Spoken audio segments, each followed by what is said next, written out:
ज़िंदगी में अगर कुछ सबसे ज़्यादा अहम है तो ये ज़िंदगी खुद। नमस्कार, आज मेरी कहानियों के सिलसिलों में जो कहानी मैं आपको सुनाने जा रहा हूँ उसका शीर्षक है ज़िंदगी। मेरा एक दोस्त है पीयूष, पेशे से प्रॉपर्टी डीलर है, पटना में ही कारोबार है उसका। ऐसे तो काफ़ी खुश मिजाज है पर पिछले कुछ महीनों से थोड़ा फ्रस्ट्रेट सा लग रहा था मुझे। अभी एक सप्ताह पहले मैं कॉलेज में क्लास ले रहा था कि तभी मुझे खबर मिलती है कि पीयूष ने फांसी लगाने की कोशिश की। मैं सुनते ही उसके पास गया। उसे बचा लिया गया था पर वो अपने कमरे में था। उसकी बेटी उसके पास ही बैठी थी। मैं जब पहुंचा तो बच्ची चली गई। कोई अकेला नहीं छोड़ना चाहता था शायद उसे।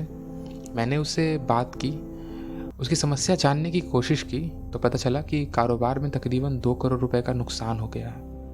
यही बात उसे परेशान कर रही थी और ये बात इतनी गंभीर थी कि शायद उसके परिवार पे बहुत बड़ी समस्या आ सकती थी। उसे उस वक्त मृत्यु के अलावा और कोई समाधान नहीं दिख रहा था। मैंने वैसे तो उस वक्त उसे कुछ नहीं कहा और उसका मूड बदलने के लिए मैंने कुछ बातों को घुमा दिया। मैं ऐसी बातें कर रहा था जिससे उसके चेहरे पे थोड़ी सी हंसी आए।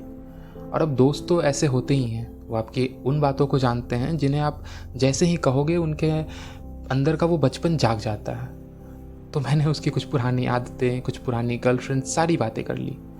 अब उसका चेहरा थोड़ी देर बाद तनाव मुक्त दिखने लगा था। ये जानकर मैं थोड़ा खुश हुआ और मैं वहाँ से जाने लगा।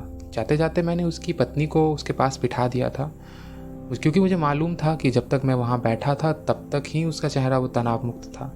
जैसे ही वो अकेले रहेगा वो फिर से उसी चीज़ को सोचने लगेगा। 2 दिन बाद जब मैं सुबह उठा तो एक व्यक्ति का फ़ोन आया। उसने बताया कि उसकी एक छोटी सी बच्ची का एक्सीडेंट हो गया है और 2 यूनिट ओ नेगेटिव ब्लड चाहिए। मैं क्योंकि पटना यूनिवर्सिटी में पढ़ाता हूँ और सामाजिक कार्यों में अक्सर लगा रहता हूँ तो ऐसे कॉल मुझे हमेशा आते रहते हैं। वैसे तो मेरे पास डोनर थे पर कुछ सोचकर मैंने पीयूष को फ़ोन लगाया। उसका ब्लड ग्रुप भी ओ नेगेटिव ही था और मैंने उससे कुछ पुराने अंदाज में ही कहा, क्यों बे मोटे, बहुत खून जमा कर लिया है ना, वो PMCH पहुँच जरा, एक ब्लड डोनेशन करना है। इंसान तो वो हमेशा से ही अच्छा था, सो उसने मेरी बात मान ली। उसने खून दान किया और उस बच्ची की जान बचा ली। उसके बाद उसने मुझे फ़ोन किया और कहा, भाई मैं गलत था जो खुद की जान लेने का सोच रहा था। आज उस बच्ची को देखकर और उसके परिवार को देखकर मुझे एहसास हुआ कि कितना मुश्किल होता है ये पल परिवार वालों के लिए। मरना तो बहुत ही आसान है, असल जंग तो जीना है। फिर मैंने कहा, समझ आया तुझे? एक नुकसान से तुम्हारा क्या सोच रहा था तू, कि तू अपनी जान दे देगा? कभी अपने पीछे छूटने वाले लोगों के बारे में सोचा तूने? देख, जंग हर रोज कोई ना कोई लड़ रहा है। कुछ जीत जाते हैं, कुछ हार जाते हैं, पर उस जंग का हिस्सा बने रहना बहुत ज़रूरी होता है। और हार जाने वाले लोग अगर अपने जान देने लगे तो ये कोई समाधान नहीं होता है। उसे उसकी बात समझ में आ चुकी थी तो उसने मेरा शुक्रिया किया और घर चला गया।